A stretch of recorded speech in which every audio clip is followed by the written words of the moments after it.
tuloy na ang impeachment trial. Tuloy ang laban para sa katotohanan, hustisya at pananagutan. No one can stop this anymore. Walang amendment, walang withdrawal na manggagaling po sa House of Representatives. Good afternoon. Maraming salamat po for waiting. Pasensya na po, I know that all of you waited for this moment when the prosecution panel will finally give their comment to what happened last night in the Senate. Well, first of all, we welcome the impeachment court's service of summons to the Vice President. Apparently, the jurisdiction over the person of the respondent has been acquired already. She has a period of 10 days to answer. That is non-extendable. And we hope that all issues which are being raised in the impeachment court will be tackled as well in the answer of the Vice President. So finally, the people of the Philippines will see from the answer of the Vice President what her defenses are. Isa lamang po ibig sabihin nito, yung pag-acquire po ng jurisdiction ng impeachment court sa ating respondent kay Vice President Sara Zimmerman Duterte, it only shows na tuloy na ang impeachment trial. No one can stop this anymore because jurisdiction has been acquired already by the impeachment court over the person of the respondent. Now, with respect to the action of the Senate last night, the impeachment court requiring us to issue a certification about the compliance with the Constitution with respect to the filing of the impeachment complaint, as well as the second order, and that is for the 20th Congress to confirm whether we will pursue this impeachment complaint. Medyo ang prosecution panel po ay nalalabuan dito sa naging order ng impeachment court kagabi. So we resolve to seek the clarification of the impeachment court. With respect to the first order, about the certification pertaining to our compliance with the Constitution in filing the impeachment complaint, we maintain our position. Sumunod po kami fully and strictly to the requirements of the Constitution. We did not violate the one-year prohibition rule. With respect to the second order, it is impossible to be complied with because, first of all, 20th Congress doesn't exist yet. Tayo po ay nasa ika-labing-siyam na kongreso pa lamang. Mag-a-adjourn pa po, and we will be looking forward na mag-convene naman ang pa-20 kongreso ng Pilipinas. That will be on July 28, simultaneous with the SONA. I wish to add, nakatanggap po tayo ng liham, or should I say, nakakita ng liham from the social media that the anticipated presentation of the articles of impeachment is canceled. Ang sabi po ng ating presiding officer ng impeachment court, the referral of the verified complaint to the impeachment court mooted already the presentation and the reading of the articles. This will be part of the clarification that we will be seeking from the impeachment court, sapagkat batid po natin na itong presentation ng articles ay bahagi ng Senate Rules on Impeachment, and we seek the guidance, we seek the enlightenment of the impeachment court so we can properly comply to the order that they issued last night. Finally, we wish to take advantage of this opportunity upang pasalamatan po ang taong bayan. Sa lahat po ng sumusuporta sa prosecution panel, sa House of Representatives, we had a mass this morning attended by different civil society groups. May mga nakasama po tayo religious leaders and even victims of EJK. Maraming salamat po. Rest assured, ang House of Representatives, ang prosecution panel, naninindigan po. Tuloy ang laban para sa katotohanan, hustisya, at pananagutan. Maraming salamat po. Thank you, ma'am. Are there anyone from the prosecution panel who would like to give a message? If none, we will take the first question from Marian Enriquez of TV5. Good afternoon po.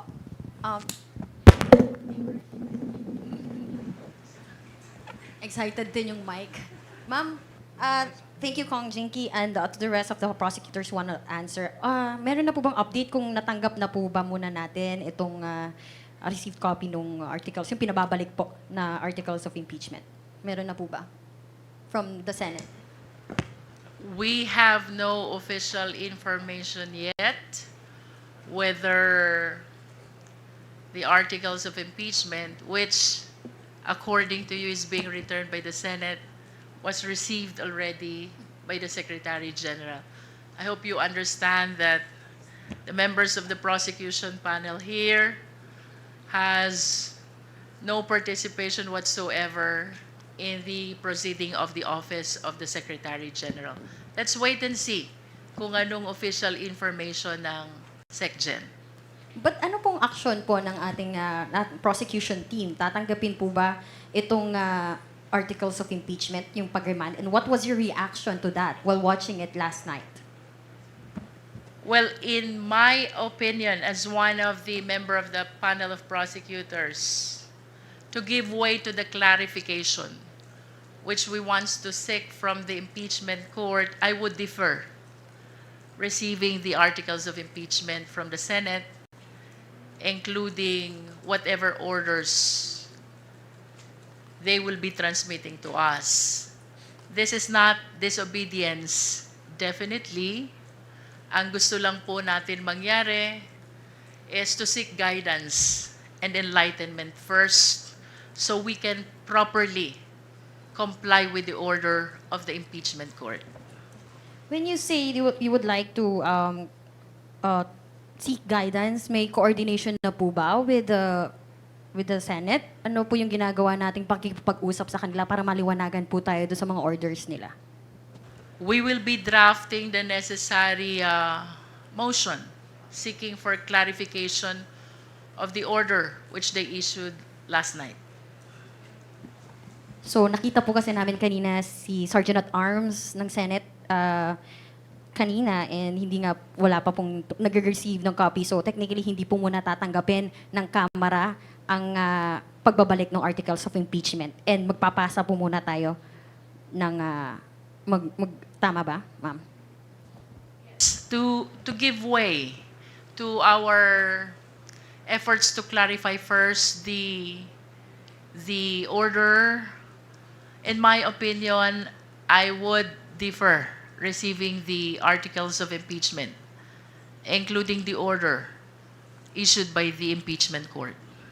Excuse me. Yung tatanggap ng order po dito, kung mayroon man, ay ang Office of the Secretary General. Hindi po namin alam kung ano ang magiging action ng Secretary General. Pero kung tanggapin niya, doon po kami magde-decide.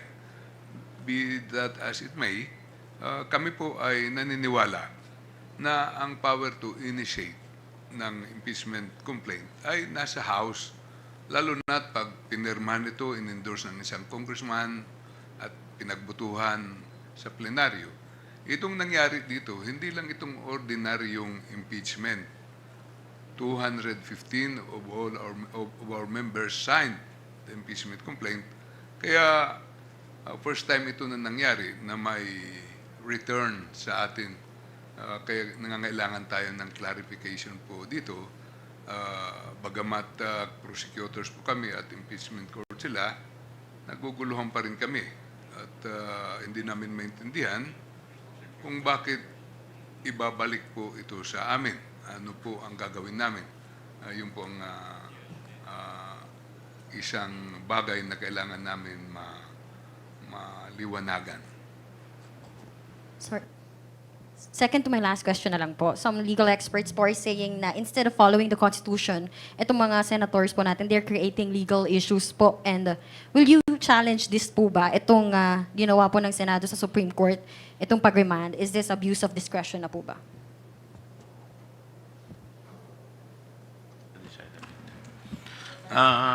Ito pong sa ngayon, ang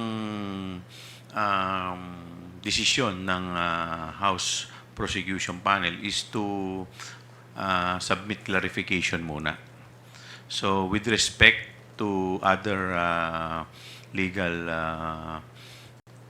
remedies, hindi pa namin to na pagdidesisyonan until such time ma-receive namin yung sagot sa clarification. Kong Chua, you also mentioned kanina nagtataka kayo dun sa ginawa nga desisyon ng Senado at sila pa yung nagmosyon, o mismong mga hurado. And you quote, sinabi nyo po, sila na yung parang nag-aabogado mismo kay VP Sara Duterte. How optimistic are you po na there will still be a fair and impartial trial? Well, yun po ay personal opinion ko. Hindi ko po alam kung ano yung opinion ng aking mga kasama. And in fact, nung akin rin pong personal na opinion, ito pong ginawa na pagbalik sa amin ng articles of impeachment ay sa aking paniniwala ay unconstitutional. Dahil wala naman po ito, excuse me, wala naman po ito sa kanilang kapangyarihan at ito po ay inaasahan natin na kung meron man mga motion na gagawin, ang gagawa po nito ay yung sa defense. Kaya yun po ay aking personal na opinion.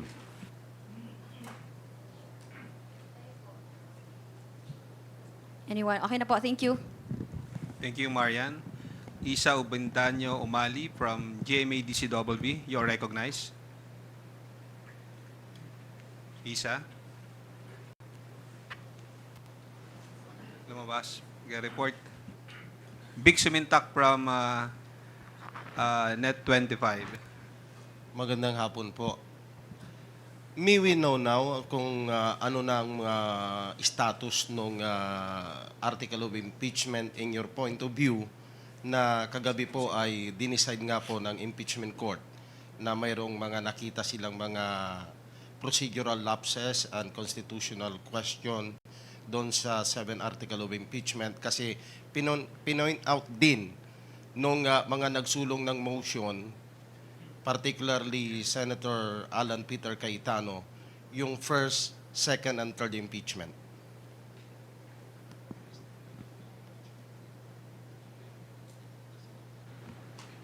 Sa tingin po namin, yung nangyari kagabi ay parang produkto ng compromise nila sa Senado. Paano silang matapos yung usapin. Pero sa kabuuan ay tuloy ang impeachment, ang proceedings, ang trial.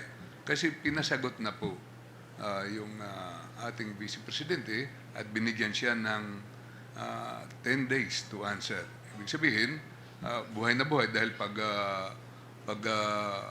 sumagot ng ating Vice Presidente ay matutuloy na. Bagamat, nandun na tayo sa period na patapos na ang 19th Congress at magsisimula na yung 20th Congress. Sa amin naman, may gusto silang hinging certification. Palagay ko po, gusto lang nilang makasiguro. Pero makikita po natin kung masatisfy kami sa hinihingi nila, wala namang problema nga yun. Parang certification requirement lang. At any rate, it is presumed that our duty has been, there's the presumption of regularity in the performance of official functions. Lahat ng nasa gobyerno, yan po ang presumption. At maliwanag ito na 215 na nag-endorse sa impeachment complaint. So,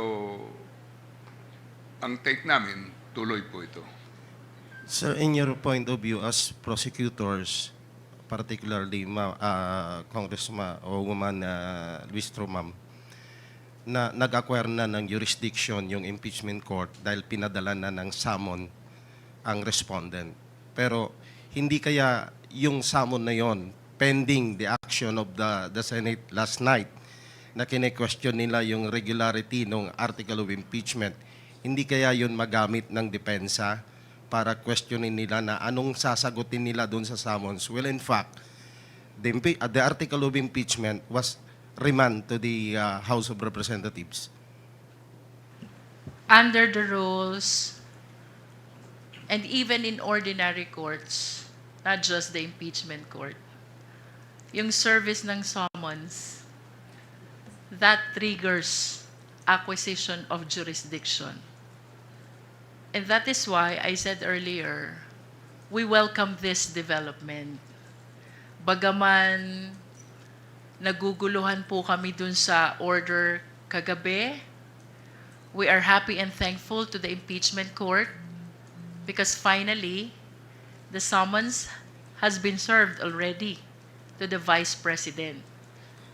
And as I have stated, this only shows tuloy na tuloy ang impeachment trial. I wish to believe na yung hinihinging certification ng impeachment court is only a clarification or perhaps affirmation ng naging compliance ng Senate when we filed the impeachment complaint. But I wish to humbly invite the attention of the people to the ruling of then Presiding Officer Juan Ponce Enrile. That was during the time of the impeachment trial of Chief Justice Corona. Ang sabi po niya doon sa resolution, when there is compliance in the two basic requirements, that is the signature by at least 1/3 of all members of the House, and there is the verification, the filing of the impeachment complaint already enjoys presumption of legality. And that cannot be questioned anymore unless there is strong controverting evidence. Napakaliwanag po niyan. And I believe that this is still a very good law which should guide our impeachment court. No? Gusto ko lang pong balikan yung inyong question kanina. Anong status ng articles of impeachment? Considering that there are efforts to return, I humbly believe that the case is very much active and alive. Why? No less than the order of the Senate last night stated that the case is not dismissed, not terminated. Ibig sabihin, buhay na buhay ang kaso, pending sa impeachment court, reason also kung bakit kami man po ay nagtataka kung bakit ibabalik ang articles of impeachment dito sa House of Representatives. One last point from my end. Ma'am, since we know na co-equal body ang Senate at saka House of Representatives, the House of Representatives will initiate the impeachment. The Senate will be the trial court. Since na kine-question nila yung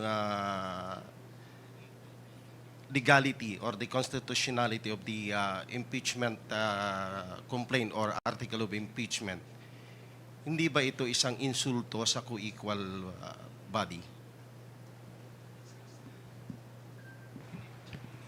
Yun, isa rin po yun sa aming pinagtataka dahil normally po, ang magtatanong po niyan o magko-question niyan, yung mga abogado ng respondent. Kaya nga po kami po naniniwala na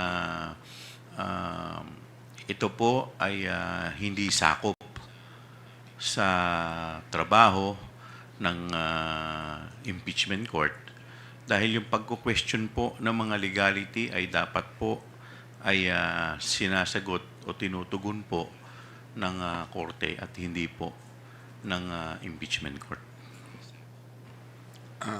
Can I add to that? Bagamat kami po ay co-equal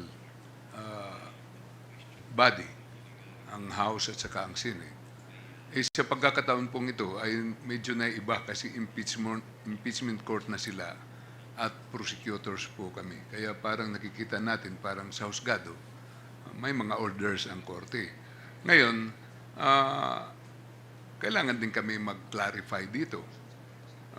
Pero sa dulo ay kailangan ang taong bayan mapakinggan po dito.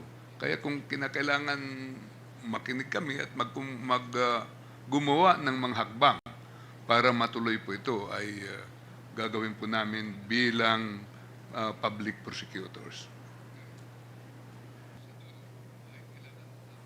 Thank you, Vic. Gab Lalu from Inquirer Online. Please proceed with your questions. Sir, natanong na po, Sir Sen, ma'am, natanong na po kasi yung tungkol sa yung pagiging quasi-judicial ng impeachment court na merong mga proseso na ina-adopt yung impeachment court na galing sa mga regular na courts. Pero pwede kaya maging dahilan po ng Senate na dahil hindi naman sila korte, pwedeng mag-motion yung mga members ng yung mga senator judges. Pwede kaya maging dahilan yun? Kasi technically po, sa korte, di ba, hindi naman po nagmo-motion ng judge. Tumatanggap lang po sila ng motion. Pero dahil quasi-judicial po, pwede po kayang mangyari yun?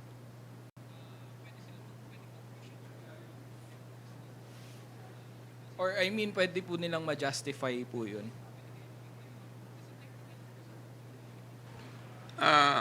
Medyo naiintindihan ko po yung pinanggalingan ng pagtatanong ninyo kasi nung nag-oath pa lang sila, kailangan silang maging impartial, di ba?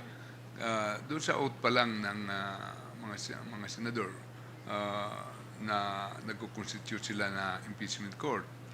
Pero nakikita naman po natin na pwede nilang gawin kasi ginawa nga na nga kagabi. Pero whatever it is, kami pa rin ay may respeto sa kanilang proseso at nagagalak din po kami na ipagpapatuloy po ito. Kaya nga, binigyan na ng summons ang ating Vice President.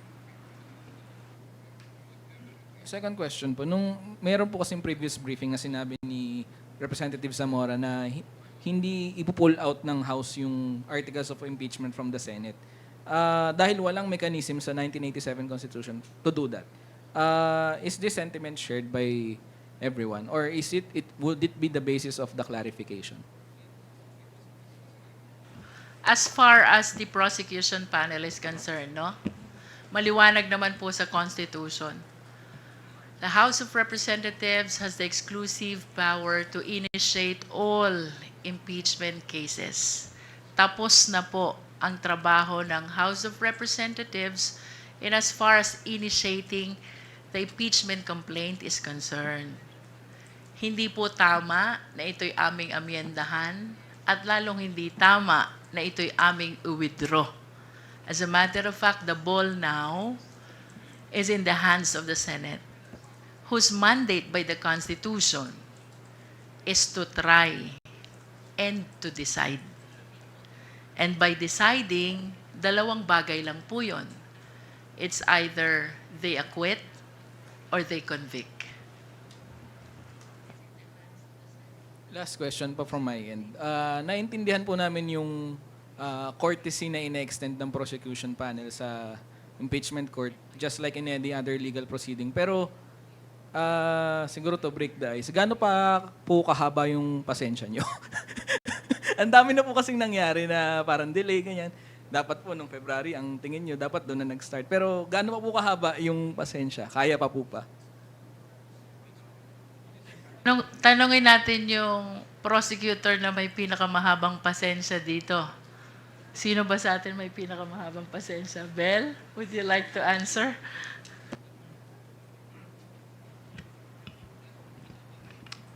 Opo, mapagpasensya po kami. At kami naman po, ginagawa lang naman po namin ang trabaho namin under the Constitution. So, kung ano man po ang sagot namin sa maski anong press briefing, maski anong interview, we are all united in following the Constitution, and lahat po ng gagawin namin henceforth will be under the Constitution and under the Senate impeachment rules. Yun lang.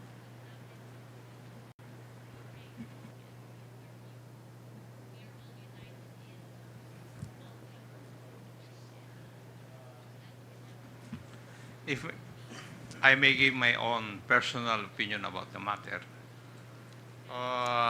kasi iba po yung personalidad ng House, kami as members of the House, kami as members of the prosecution group. Kaiba po yun. As members of the House, co-equal kami. Pero as prosecutors, we obey yung mga orders ng mga judges. Di po ba? So, kami sumusunod sa mga utos ng impeachment court because we are the prosecutors. Pero kung the way I look at it, yung pong communication is addressed to the House. So, yung House leadership ang magkukuha nito. Magde-decide. Hindi po kami ng mga prosecutors. Yun lang po ang take ko rito. Marami po salamat. Can I add to that? Ang tanong hanggang saan yung pasensya po namin. Kami po ay gusto po rin naming magbakasyon. Kasi sinidyo na kami ngayong gabi.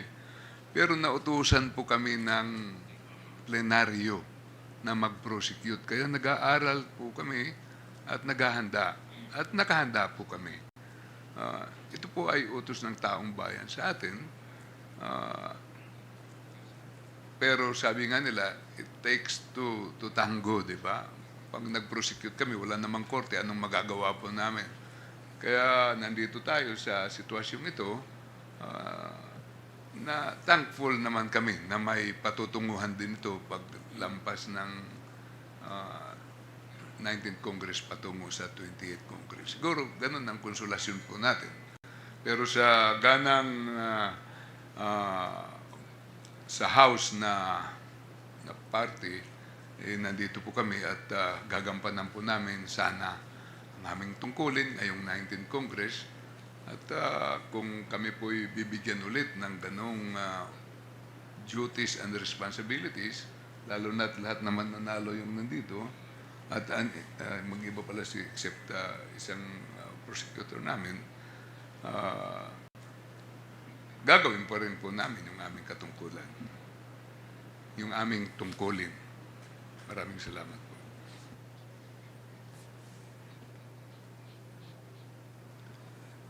Thank you, Gab. Let us hear the next questions from Jonathan Andal of GMA 7. Ano pong guidance and directive ni Speaker sa inyo po tungkol dito sa pag-remand ng articles of impeachment? Meron po ba, if ever?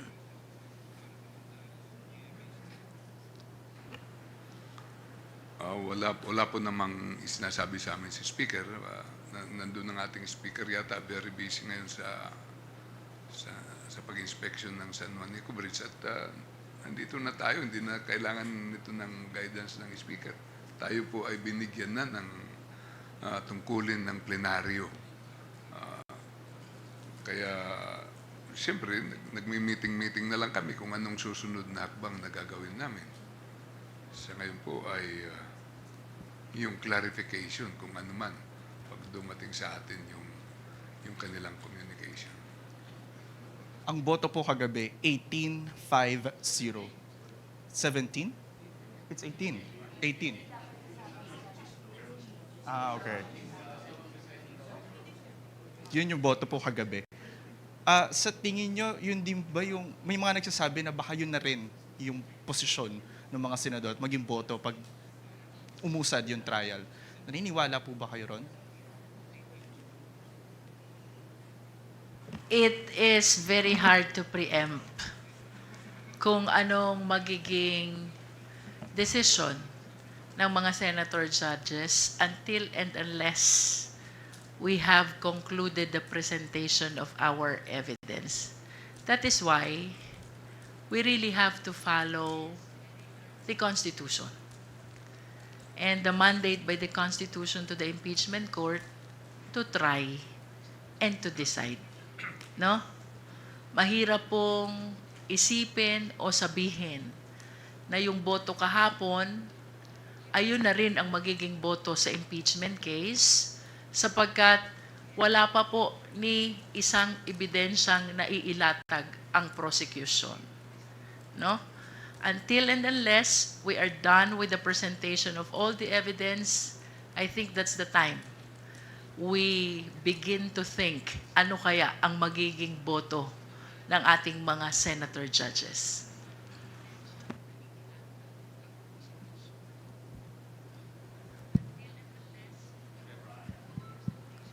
Are you done with your questions? Okay. Bibian Gulia from ABS-CBN. Go ahead. Okay. Ma'am, as far as the Senate is concerned, ang decision po nila ay i-remand sa House of Representatives yung articles of impeachment, but ang House po ayaw munang tanggapin itong articles of impeachment while seeking clarification. Will it be accurate to say na mayroon pong deadlock? I don't think so. We are not defying the order. We are not disobeying the order. What I said earlier, we are deferring the receipt until we are clarified on the actions taken by the Senate last night. Ano ba yung tatlong actions? Number one, they're asking for the certification of the House of Representatives that we complied with the requirements in filing an impeachment complaint.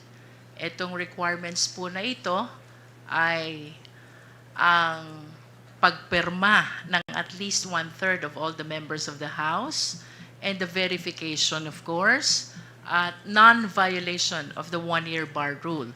We are certain, and it is in the face of the impeachment complaint, that we are fully and strictly compliant with the requirements of the Constitution. Kanina nabanggit ko na rin po ang resolution ng then presiding officer Juan Ponce Enrile when there is compliance with the first two basic requirements. The filing of the impeachment complaint already enjoys the presumption of legality, that it cannot be questioned anymore unless there is strong evidence to the contrary. No? Pangalawa, they're asking for the confirmation of the 20th Congress, whether it will pursue the impeachment complaint against the Vice President. How can this order be complied when the 20th Congress does not yet exist. Wala pa pong 20th Congress. Nasa 19th Congress pa lang po tayo. So, who will comply? The second order. Number 3, bagaman ito po'y hindi part ng order nila, but I saw a letter in the social media, rendered moot ang presentation of articles because the verified complaint has been referred already to the impeachment court. Ito po'y gusto namin maklarify lahat sapagkat yung una, we are fully compliant with the Constitution. Yung pangalawa, wala pang 20th Congress. At yun pong pangatlo, the presentation of articles, that is part of their own rules. And we are ready to present the articles. Why suddenly, biglang rendered moot when no less than the rules on impeachment of the Senate provides for the same? Again, we do not defy. We do not disobey. We are merely deferring receipt of the same to give way to the clarification of all these issues surrounding the actions taken by the Senate last night. That is in as far as I am concerned as part of the prosecution panel because as I have said earlier, hindi naman po bahagi ng trabaho ng prosecutors ang pagtanggap nung ibinabalik na articles of impeachment, including the receipt of whatever order issued by the Senate, especially if it is addressed to the House of Representatives. Let us wait and see as to the action that will be taken by the Office of the Secretary General. Pero may assurance po ba na susunod kung halimbawa ma-clarify na po or depende pa sa magiging response ng Senate? As soon as this is clarified and the clarification is in accordance with the Constitution, the Senate rules on impeachment and other existing laws, we will certainly abide. Dahil kagaya ng sinabi po ng aking mga kasama, ibang usapan to, impeachment court ito. Sila po ang judges at kami po ang prosecutors. We are morally bound to follow the orders of the impeachment court. Clarification lang din, ma'am, kasi last day na po ng session today. So wala po bang compliance na mangangailangan ng House plenary action? At this point, what we are considering is to prepare a motion seeking for clarification. Also, sa tingin niyo po ba yung ikalawang utos ng Senado ay parang admission na rin na pwedeng tumawid sa 20th Congress itong impeachment trial? That's the way I see it. And that's one of the several things that I wish to welcome. Yun pong kautosan nila na address sa 20th Congress, indeed, is an implied admission already that we can continue the impeachment trial until the 20th Congress. Final clarification. Yung withdrawal ng impeachment complaint or articles of impeachment by the House, it's off the table. Tama po ba yun? And are you considering to bring the matter to the Supreme Court? About the impeachment complaint being withdrawn, that is outside the power of the Congress already because we have concluded our function and power to initiate the impeachment complaint. Tapos na po yun. The ball is already in the hands of the Senate, whose duty is to try and decide. No? Walang amendment, walang withdrawal na manggagaling po sa House of Representatives. Hindi po yan pinapayagan ng Constitution. And then your next question? That is a matter that we have yet to discuss.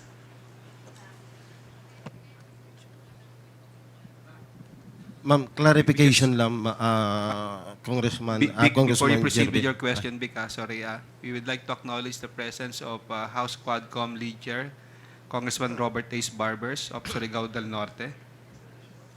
Is your question, related to the question of BBN? Okay. Yes. Okay, proceed. Ma'am Jermel, clarification lang. Kasi ang sabi ninyo, since nag-acquire na ng jurisdiction ng impeachment court doon sa impeachment case, doon sa nakita nyo na na-post sa social media that renders moot and academic, yung supposed to be today a presentation na ng article of impeachment.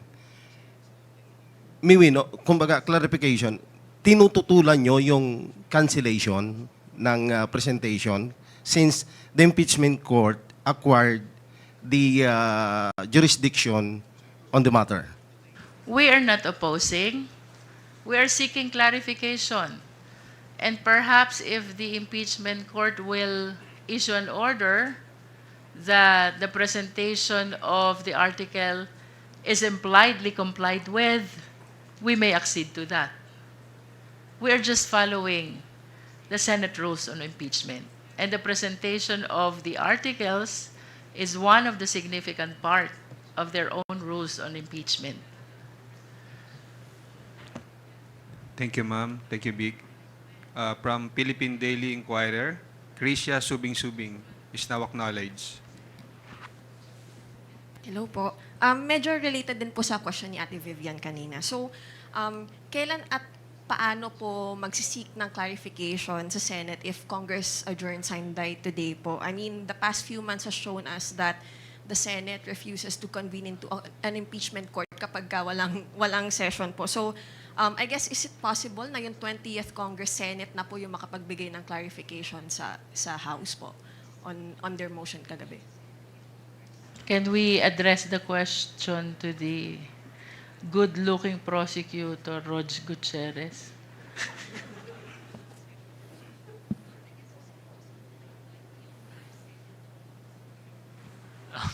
Sorry, just to be clear, can we have a repeat of the question?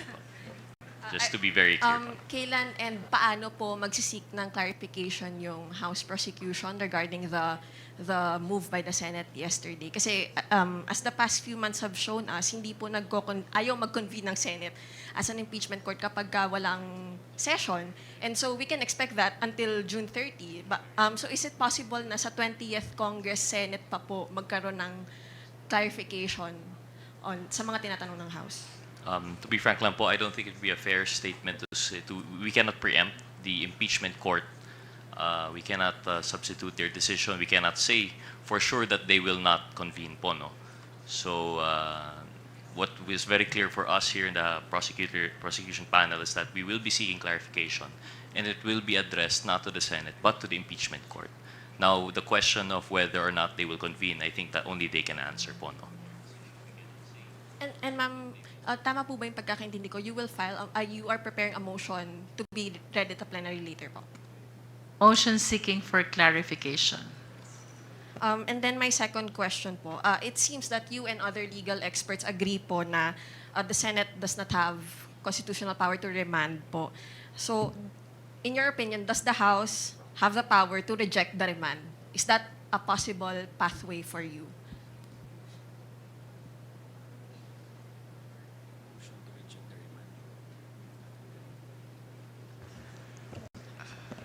Rog, would you like to continue?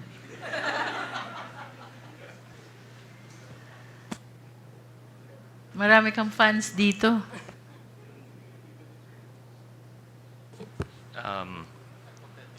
Of course, I don't know if we can speak for everyone po, no? But from our understanding and as per we have discussed earlier, I think it's very clear. Originally, although they are co-equal as members of the House and as members, senators, very different po in dynamics when we are now talking of the impeachment court and the prosecution panel.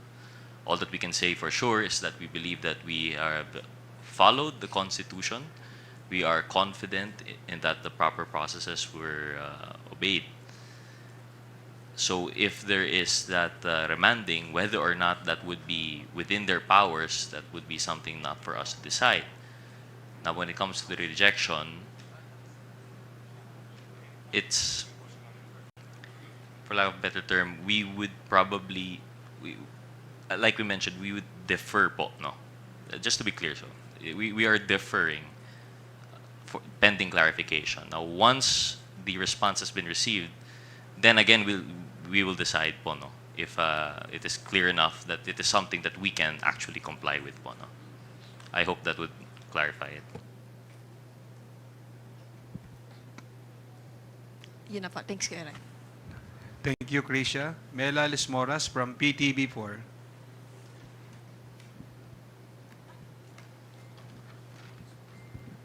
Hi, good afternoon po, Prosex. Sulitin ko na lang po yung pagkakataon since I think this is the first time na medyo marami po tayong humarap dito nga sa isang press conference. For the record, ano-ano po yung articles na assigned sa inyo? Pwede po bang sumagot one by one? And gaano, nasa na po yung preparation natin ngayon? Gaano kahalaga na marinig po ito ng ating mga kababayan? Kasi up until now, ang dami na nating naging process dito nga sa impeachment proceedings, pero may mga nagsasabi pa rin na it's all about politics, may mga ganong criticisms. Can you just share ano pong articles and ano na po yung update sa preparation nyo at gaano ito kahalaga na marinig ng taong bayan sa pamamagitan ng impeachment trial? Una po, gusto kong balikan kanina yung tanong, yung tungkol sa can we reject it? Di ba?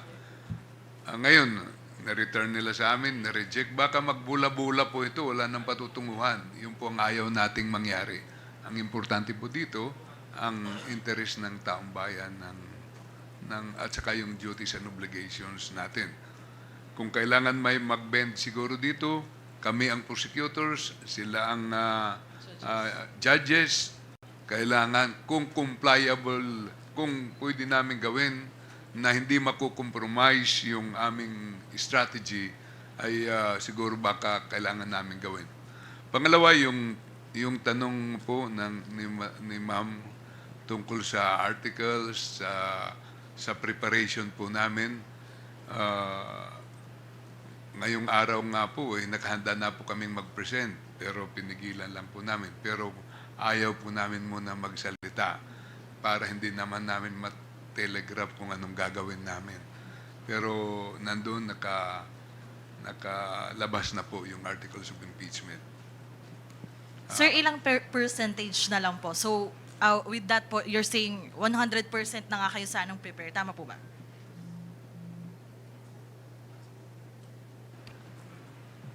Tama po.